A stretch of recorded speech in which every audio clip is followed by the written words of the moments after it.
Folks, welcome back to another Token Punch Lunch. I've got a lot of good segments lined up for you, and should be a pretty good time. I don't have a segment in here, and I'm actually Roy's helping me record this intro and the outro that's going to come on the end because I'm leaving for youth camp tomorrow. I'm actually leaving Dice Tower Con today to go back home, wash all of my clothes, and then tomorrow night head out to youth camp with the youth group that I'm leader of. So I'm not able to record a segment, but I know all my contributors were able to get theirs in. Well, I don't know about all of them, but a lot of them.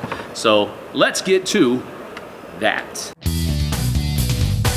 You know, one of my favorite things about Euphoria, aside from the awesome gameplay, is just how freaking cheeky it is in its depiction of its dystopia, or utopia as undoubtedly its denizens would call it. It just has this cutting commentary on the ease in which people will slip into a state of servitude, and it's colorful, it's bright, it's happy, it's trying to show that people will just accept what is told to them as long as it is supposedly a brighter future. Build a better dystopia. And if you're wanting an album that's perfect to pair with such hilarious and cutting commentary, then there's no better dystopic album than Deltron 3030. This is one of the best hip-hop albums of the last 20 years. It is freaking post-apocalyptic rap music. It is a pairing of Del, the freaking funky Homo sapien, Dan the Automator, and Kid Koala. Del is no longer doing lyrics for his cousin Ice-T and getting handouts. No, he is starting to rise as a star in the indie hip-hop scene. And not only that, but this kind of sets up a lot of the formula that would be followed by all kinds of genres from this point forward, giving you a sort of lo-fi feel that you might be familiar with in the Gorillaz, who Dan the Automator also produced. The subject matter of this album is an awesome concept all about Del having to do battle with this dystopic government that is oppressing the denizens, outlawing rap music, and he must use his words in order to conquest and free the people so they can think. So if you are looking for a killer concept of an album, if you're looking for something with the kind of hilarity and cutting social commentary of Euphoria, and if you're just looking for something that is an all-around groovy album with sick rhymes, then you do not need to go further than Deltron 3030, the perfect album to listen to while playing Euphoria. Yo, it's 3030. I want y'all to meet Deltron. So what did you think of our pick? What do you think of Deltron? What do you think of Euphoria? And what game do you want to see Rook and Recordified next? Let us know in the comments below. I've been Jack for the Cardboard Herald, and remember that the more Rook and records that you and I do, then the less bad music you will have to suffer at the table.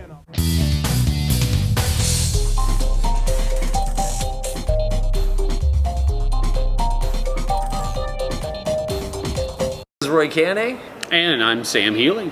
And this is Why It's There, where I take a look at a game in my collection and today's Sam's collection and see why it's on our shelves. Very cool. So today we're talking about a game that is 4X space. I don't know if you can say there's a game that's more epic than this game. It's hard to find some. Definitely not. But that is Twilight Imperium 4. 4th edition. Exactly. I love Twilight Imperium 4. Like, just the epicness of the game and the stories that come out of it. Right. I know lots of people make fun about how long it is to play, but a lot of times it doesn't even feel like it's that long to play. No, that's the thing. That's what really makes this a cool game. You spend, we played on Thursday, 6 hours, 6-player game, 6 hours, which is actually a really good pace. Oh, yeah. Really good pace, and didn't feel like 6 hours at all. It's like you put your head down, you get into it, you immerse yourself, and then you pull up and it's done, and you've been sitting there for 6 hours. The ability to like follow all the other players' actions, and you're always in the negotiation, being like, oh man, don't attack there, oh man, go over here, and then there's the political phase that happens sometimes, like, oh, how do we vote on this? Yeah. And then just trying to figure out, like, I got my units, which ones do I want to build, which plants do I need to take, which plants can I try to weasel away from that guy, because I need it to complete my secret objective that he doesn't know about. And it's funny because sometimes you can back yourself into a corner trying to do all that. Yeah, sometimes you spend everything you have trying to get specific objectives and then just fail at the last moment and take almost 2 players out of the game, right? Yep, that is true. You single-handedly take yourself and somebody else out of the game, which pretty much more often than not necessarily in this case on Thursday, but more often than not, that'll give the game to somebody else. Oh yeah. But it just happened that we just had an epic game on Thursday. It was very cool. Everybody kind of knew what they were doing, and that's the best way to play this game. Really, I mean, I know you got to teach people how, yeah, for sure, from time to time. So you got to get through those games. But once you do that, you have players that really know what they're doing. That's where it really hits its stride. Great, yeah, for game. sure. And one of the main reasons I love this game is like, I can't forget. Like, I always remember every single game I've played at Twilight Imperium. Like, Right. they are like ingrained in my head. Like, I remember the first time I played as the Nalu, and like, because of the way the scoring works, me and a guy were tied for 10, and I ended up winning the game just because I had the initiative 0 all the time. Yeah. So it's like, and we didn't even know the rule at the time. It's like, oh, I win! Oh my goodness, yes, this is awesome! I'm able to score my agendas before you can. Yeah. And I mean, just. Normally, after I play this game, when I try to go to sleep at night, I can't because I'm still thinking about how awesome the game was. Yes. It's just like it's stuck in my head. Right. It's just something that I don't think I will ever take off my shelf. I mean, I had 3. I actually technically still have 3, but I need to get rid of it. But 4 has now replaced that, and I mean, I just love the game, even though it's a hard game to get to the table. Yeah, and it's amazing how many of the games that you just described end that way. Yeah. They end that It's way. like I mean, the one on the brink. The one we had on Thursday. It was like between 3 people were in the running at least. It was between Ambi and Toby, and then there was another person that was just right behind them. Yeah. And it really came down to initiative order, who could score their stuff that they needed first. And that's exactly how it happened. So we kind of talked about it, we deliberated, and we figured out that Ambi was going to be able to finish her stuff first, so we just called it at that point. Yeah, and it was a great game overall, and it's just fun.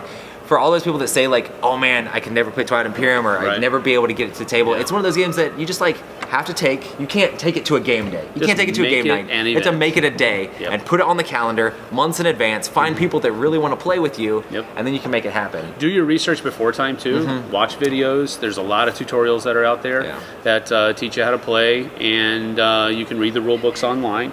So all of that is available to you. Take your time with it. Do a little bit of research beforehand, and the day will be a great time. Take your time as well. Don't try to, especially with your first game, don't try to go through it fast, and all that kind of stuff. Just take your time with it, enjoy it, and then your next game you can try to speed things up a little bit. For sure. And even if you want to play just like a partial game, like a warm-up game for like your first one, just to get the mechanics down and be like, okay, well we got this. Well, let's restart. Start with a 4-player game. That's what I usually say. Start with a 4-player game. That'll give you a good feel for how it works and how everything gels together, and then go for the epic one after that. Awesome. Well, that's why it's there. Definitely. And Twilight Imperium will always stay on my shelf because it's my favorite game of all time and one of Sam's very favorite games. Second favorite game of all time. And we'll see you next time on Token Punch Lunch. See ya on the flip side.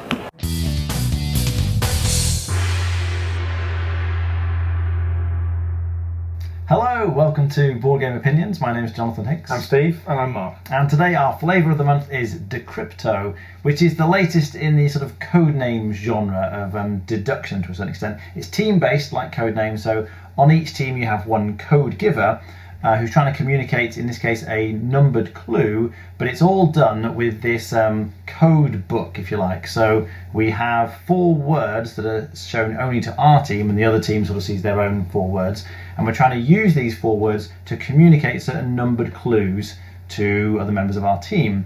So Steve might go first, and he draws a code card, and it has a particular code on it that only he would see. So we wouldn't see, and the other team certainly don't see, and they're doing the same thing at the same time, and he might say, given these numbers... particle, buried, step. And so me and Mark kind of look at our code book and think, particle, what's that going to connect to? Oh, it's probably dust, isn't it? So here we go with dust, and then step, I think, would be staircase, and buried, probably dinosaur. So we try and connect them like this, and then we essentially see if we've got it right. So at the end, once both teams have done it, you flip it over and, oh, that's great, we get it right. Then we move on, and now it might be Mark's turn, and he draws one. So from this pile, that's the other team's pile. And then he would say... light, tooth, and house. So then we look at it and we go light. Yeah, that one. Laser probably. Tooth. Probably dinosaur. Nothing else has teeth. And house has got... Well, we could have dust in your house, couldn't you? Yeah, we could. So, I'm going to go staircase. I don't think you'd say house otherwise. So we carry on like this. But at the same time then, the other team are writing down all of the different clues that we're giving to each other. So you have the special pad for writing them down. and they're trying to connect what it might be. So we had, I think for dinosaur, the first clue was buried, wasn't it? Yeah. And then it was tooth. And maybe you would connect those two, I don't know. But the other team's thinking, which one is that going to go for? Because we know that that's number 3 on our board. So that corresponds to that particular clue. Just to be clear, when we're guessing Mark's answers, we're looking at these, but we're guessing 4-3-1 or 1-3-2. So the team are never hearing these words here. Yeah. But if they work out what it is, then they get a chance to steal effectively and intercept our guess. So we try and guess what our new combination is, but then the other team tries to get it as well. And you're trying to obviously guess the other team's combination, so we're listening to their words. And if you manage to get it right, one of the other teams, you get one of these. If you get your own guess wrong, you get a black token. And either if you get 2 black tokens, you lose. If you get 2 white tokens, you win. So there's 2 different ways in which the game can end. But you're kind of racing to decode what's probably on the other team's code book, if you like, by guessing the numbers. What do you think? I love it. I think in a way that you kind of alternate whose turn it is. So in Codenames, one person's a spy master, and the spy master for the whole game, and they're kind of the one that's struggling and thinking and whatever. Yeah. Here it's shared. Sometimes you think actually it gets more difficult the later on you go. In fact, it kind of builds up the tension. I give 3 clues, then Mark has to give 3 clues that don't link to the clues that I've given. Because if I say buried, and then Mark goes old, well, you might think, well, maybe it's an artifact, maybe it's something underground that's valuable and really old, and you kind of give the other teams. So Mark's tooth clue's really good, but then the third person to give that can't do anything to relate to teeth or buried, and you get it more and more difficult as you go on. I like the stress of where you're guessing your own clue and guessing the other teams at the same time. I think it works also, you've got more players because you can have role, people can be thinking behind the scenes of, well, I'll try and think what theirs might be while you try and get those for a second. You can split your jobs, and it just adds more stress at the time. You kind of go, because we need to get ours right. It's not just a case of getting theirs, we need to get ours as well. You can't be too obscure, can you? You've got to make sure your team guesses it, because if you lose twice, that's it. But you've got to somehow hide it, so it's really, really tricky. And very thematic as well. It does real thing, like the more clues you get, the more information you get, the more likely you're going to break their code, but vice versa, the more likely they're going to get us too. I think it's one of my favourites of this genre, and I'd certainly prefer it to Codenames. It's a great game. Alright, thanks very much for watching. That was Decrypto.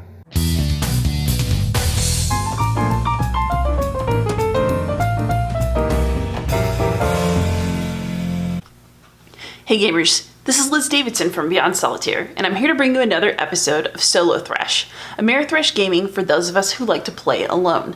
This week I want to talk about Role Player, which is a game about building a fantasy character that plays very quickly and is just a really enjoyable dice drafting and manipulation game. In Role Player, you can choose one of several different fantasy races, including orcs, elves, dragonkin, dwarves, halflings, and humans. There's also a male side if you are so inclined. But you basically choose one of these races, and they will have different strengths and weaknesses in terms of achieving their stats. And you are going to create their character and help them get the best stats that they can in order to go out on a fantasy adventure and be successful. So if you like the character creation part of an RPG, you're going to love this game. Once you've chosen your race, you also end up choosing a class, and you can be one of several different class types, and each one of those is going to have different requirements for the starting stats that you need to reach in order to earn victory points. And of course, earning the most victory points is definitely the name of this game. Your character will also choose a backstory, so we could perhaps be a street urchin dragonkin barbarian, and the backstory is going to determine some of the dice colors that you want to line up on different skill lines. And in the tradition of all D&D type games where you need an alignment that's somewhere in the scale between good and evil and lawful and chaotic, you will also choose an alignment card, and there are all kinds of different people you could be. You could be a sociopath, you could be a sentinel. And again, your victory points depend on how you can manipulate your alignment throughout the game to see if you end up in the right spot. To fill out your character card, you're going to draft dice of various colors and try to make everything work as well as you can. You're also going to have access to market cards such as armor, skills, and traits that will enable you to further manipulate your character sheet or will allow you to score extra victory points at the end of the game. I really enjoy Role Player. For those of you who are looking for some context for it, I would say that it's maybe a more robust and decision-heavy version of Sagrada. They're both dice drafting games, so if you enjoy drafting dice and you like Sagrada, you may also like this. However, I think I like Role Player a little bit better. I really enjoy the theme of creating a fantasy character. I like that it still plays very quickly, but that I have a lot of choices as I try to maximize the victory points that I can get in a particular game. So if you're looking for a good fantasy-themed work night or lunch break solo game, then Role Player is an excellent choice. Happy gaming.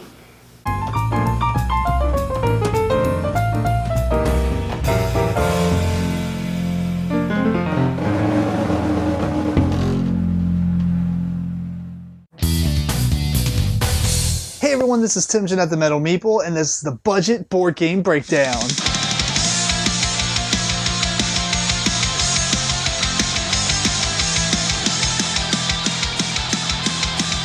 So as always on this segment, I want to talk about a game that is cheap, or it's the most bang for your buck. It may not be cheap or whatever. In this case, it is cheap. It's actually free. And a lot of you may have already heard of this, but it's Ultimate Tic-Tac-Toe. Now, if you're automatically going to just skip to the next segment, let me pause you. Either, if you've heard this before, you can skip it, whatever. But if you're not familiar with Ultimate Tic-Tac-Toe, it basically takes the concept of tic-tac-toe and puts a little bit of strategy into it. And you may have played something similar as a kid just by messing around. As I draw this board, you're going to be like, wow, I remember kind of playing this. But there is a couple of rules that are added in to make the game a little bit more strategic. Let me kind of show you. This is my boogie board here, so it's just a reset board. If you've never seen one of these, they're pretty cool.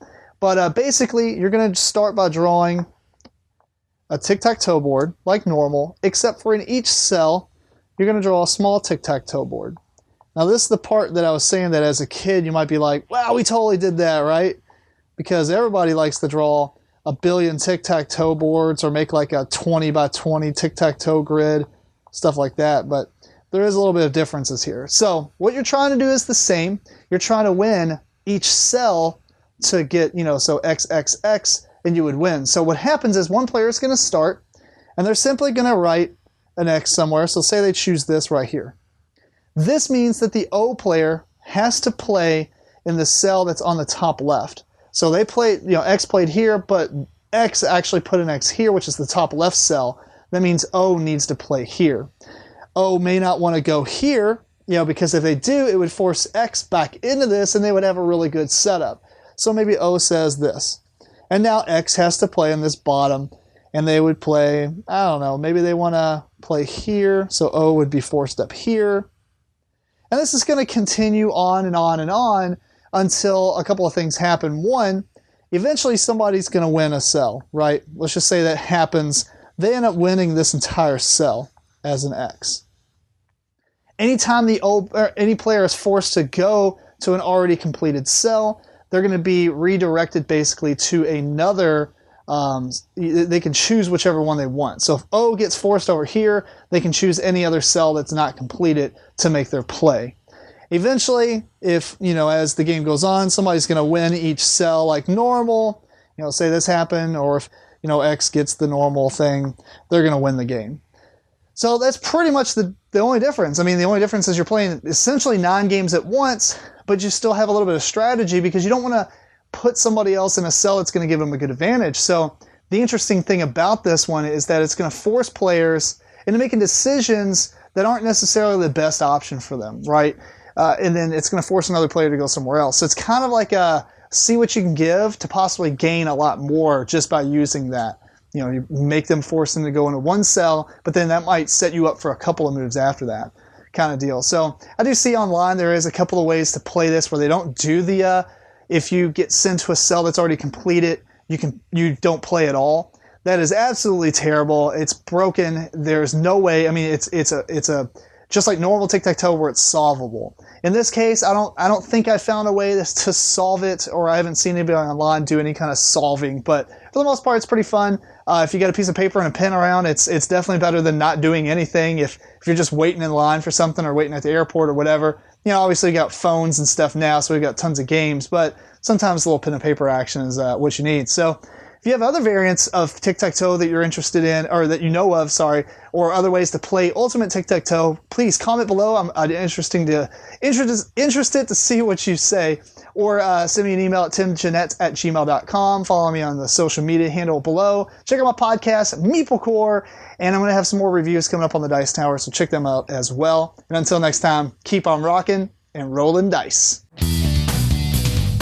Hi everybody, I'm Doug Jr. from Doug and Doug Gaming, and you're watching a Fellowship of Meeples.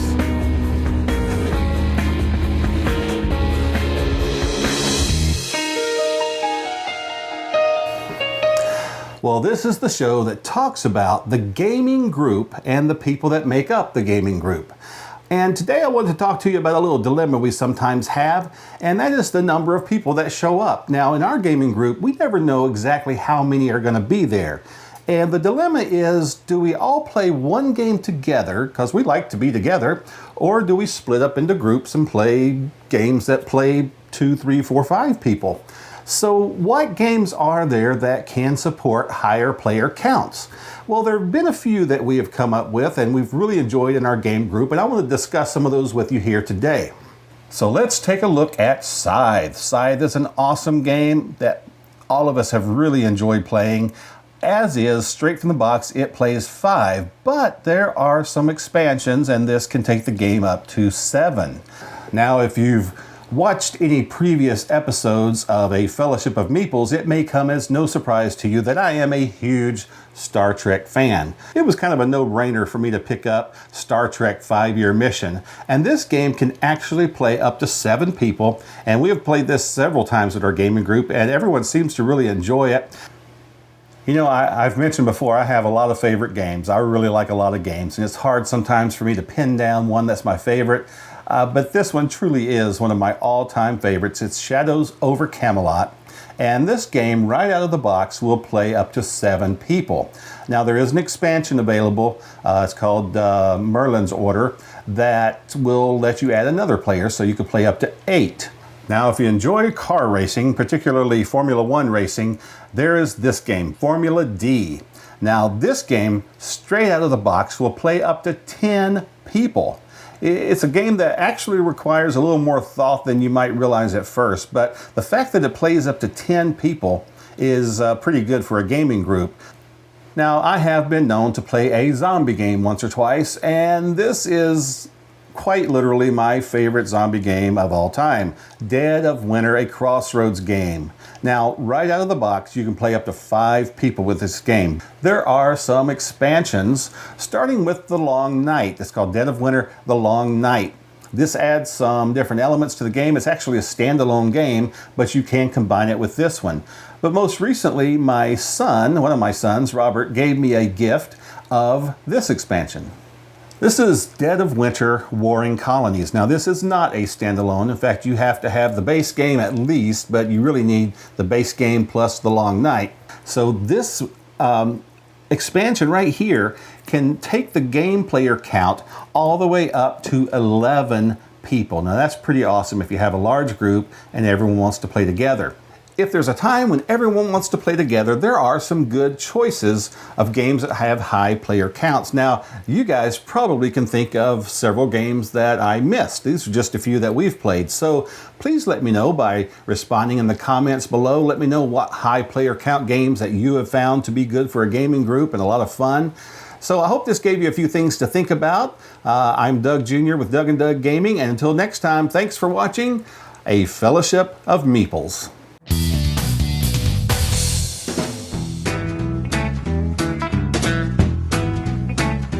Hey, hello there, I'm Gil Melo, and welcome to another Board Beyond the Boards, a segment where we talk about games that are language dependent or have very little language dependence. And today we'll take a look at one of the games from the Penny Papers Adventure series. The game we're taking a look today is The Valley of Wiracocha, and it's a roll and write game where you roll 3 dice, very simple, and you kind of add them together, you mark them on a sheet of paper, and you accomplish different goals. Well, instead of telling you, let me show you how it works.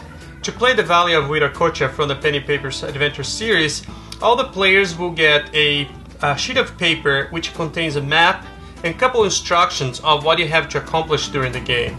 So the idea is that anybody will roll a die, and everybody's going to use all the dice, and you can either write 3 different numbers, 1 for each die, or you can add them together. Like I could have a 6 and a 2, or I would have an 8, or I could have 3, 3, and 2. Now the thing about the writing the numbers is, as soon as you write the first number, let's say I write 3 in here, all the other dice or all the other numbers have to be adjacent, either orthogonally or diagonally to that number. So let's say I decide to do a 3 and a 5, so I would write the 5 over here. Now there's also some characters that will show us some designs on the die. You have a snake, you have penny paper, and you have Dakota Smith. So if you get penny, you can write a number from 1 to 15 anywhere on the map. If you get Dakota Smith, you'll be able to add one of those 3 structures in here anywhere on the map. You also have the snake. So if at any point the snake get rolled, everybody will either put the paper on the center and all the other players will catch a random one, or you can just pass to the next player, and that player will put a snake on your map.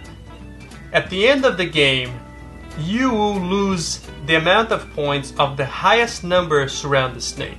The number 9, you can see by that little corner there, will eliminate that snake. So in this case I would have a 1 and a 9 there. I could write the 9 next to that snake, and that would eliminate the snake, so you wouldn't lose the points for that one there. At the end of the game, you all add up all your scores plus the multiplication, take it out anything that you couldn't eliminate, all the snakes that you got on your map, and if you accomplish every single square, if you fill them all out by the end of the game, you get an extra 7 points. And that's pretty much how to play Penny Adventures Paleo Viracocha. I'm really in love with the Penny Papers Adventures. It's an excellent game. The whole series, I hope they will put some more games for this. All 3 games are excellent. I really love the way that you can, play with so many people. We played a game with 4 people, worked nicely. And then we did like a fun thing. We had 22 people. And it surprisingly works well, because you roll the dice, somebody tells the numbers, and that's probably too many. I know you can play up to 100 people. I probably wouldn't go that far, but if you have a little camera or a microphone or something that you want to do like a party, a big group gathering, I'm sure you work as well. So check it out, and I see you guys next time. And don't forget, keep punching those tokens.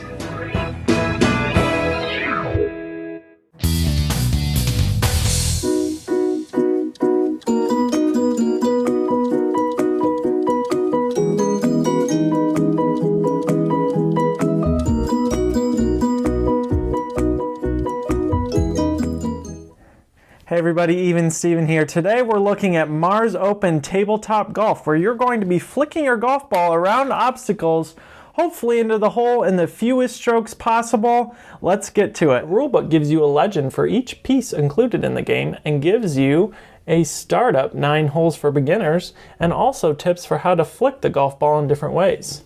The rulebook provides more holes for intermediate and expert golfers, and even provides you tips for creating your own holes.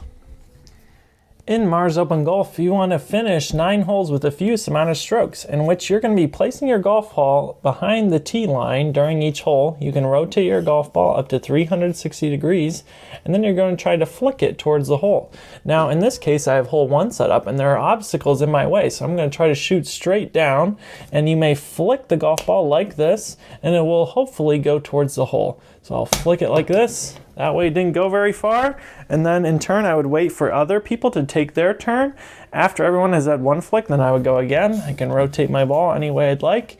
Hopefully flip it into the hole like that. That would be a par 2. So hopefully I'd write 2 on my score pad and move on to the next hole once everyone has completed. Now that is just an example of one hole. Things can get much more difficult when you add in the other obstacles, especially if they're in front of the tee box. Maybe even use the game box to put the tee under. Maybe you take the hole out of the box and put it behind, so you can see the possibilities of creating your own hole and adding the different pieces onto the course to really create any hole that you want. For more advanced holes, you can add the sand trap, where if your ball lands in it, you can't rotate it anymore. And there's also the jetpack golfer, which you can attach to other obstacles to really add some height and different dimensions to your courses.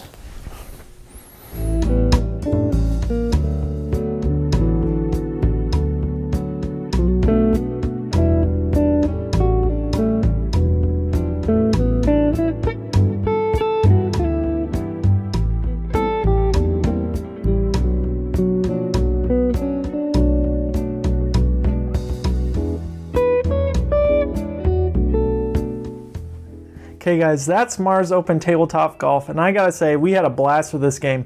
I actually am a school teacher, and I took this game in with my students, and they loved it. They were flicking a golf ball around the room, they were having a good time.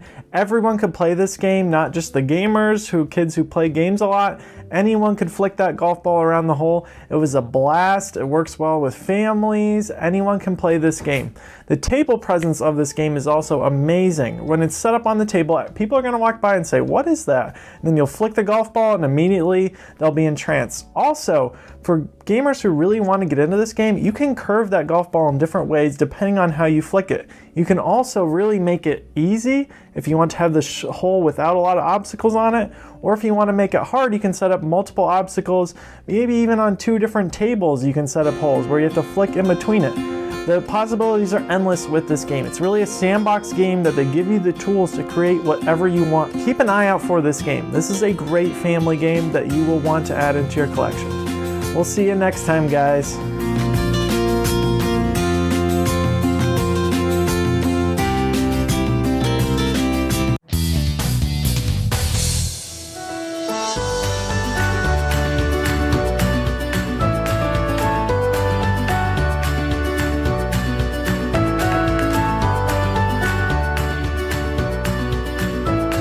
Hi everyone, welcome to another episode of Token Punch Lunch, and this is the starting tile, your source for new and obscure gateway games. Today I'm taking a look at a nice little gimmick here that I found at the UK Games Expo called Harvest Dice and Grey Fox Games. This is a roll and write game, so one of those styles where you've got a pad and you write based on what moves you do. And you're basically constructing the vegetable patch. You're trying to get carrots and tomatoes and lettuce, and you roll some coloured dice, you draft these dice, and they dictate where you can draw on the grid. However, you can only keep your vegetables together in one big glomp, one big patch.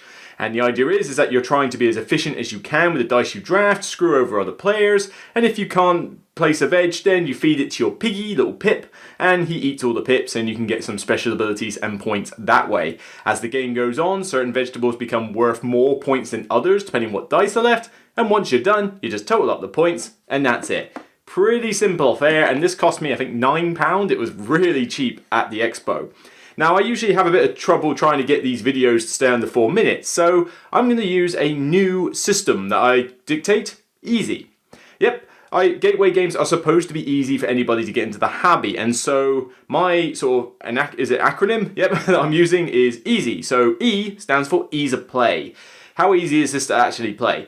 Dirt easy. The rulebook is really small. You've got a beginner version and an advanced version, but both are very simple to use. But you could just literally pick up and play this in a cafe and be done, be underway in 5 minutes. And if you've played any kind of roll and write game before, you're instant with this one because already that concept is familiar to you. And anybody can, understand draw here when you draft a die.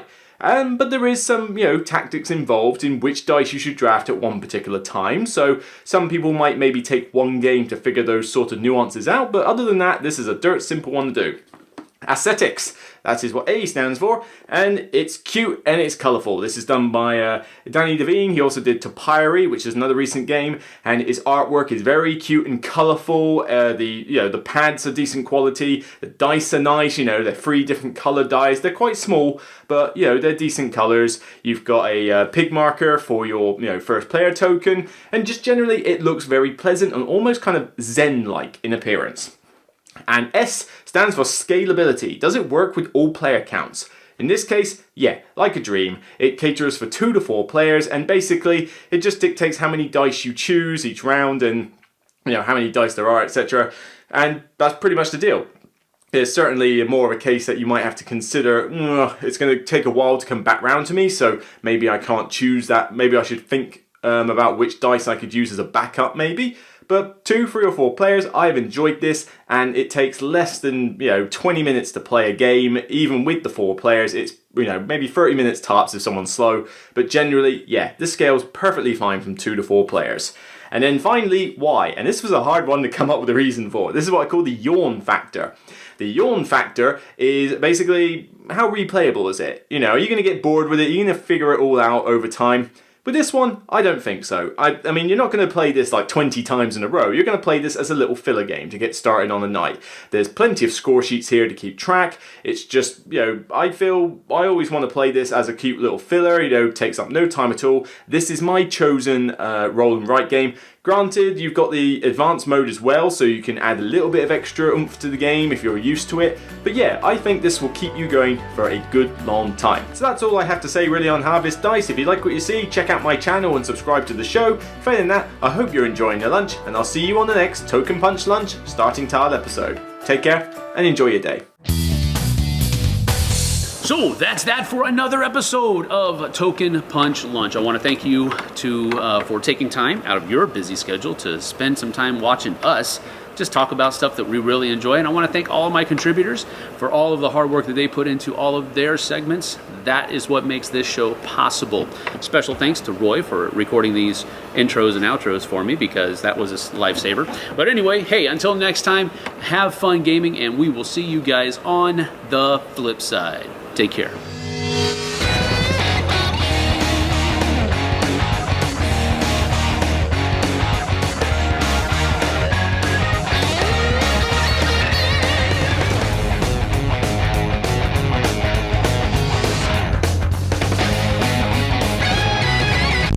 Fatality.